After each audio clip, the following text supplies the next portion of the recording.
நாட்டு சாராய கடை. என்னடா பொழப்பு இது? சாமியாரோட சாராய கடை. கடை வாங்குது, போகுது. என்ன பண்ணலாம்?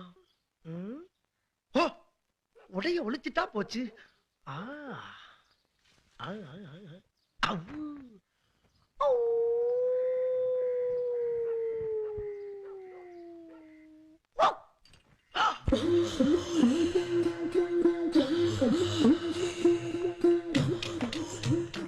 என்ன ஒரே குழப்பமா இருக்கு?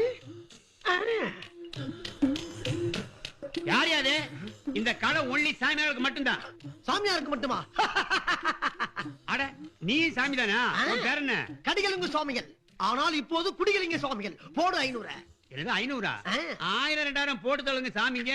அப்ரண்டிஸா? அப்ப நீ நினைப்பது போல் நான் நிஜ போலி சாமியார் அல்ல. நாட்டு சாராய கடை.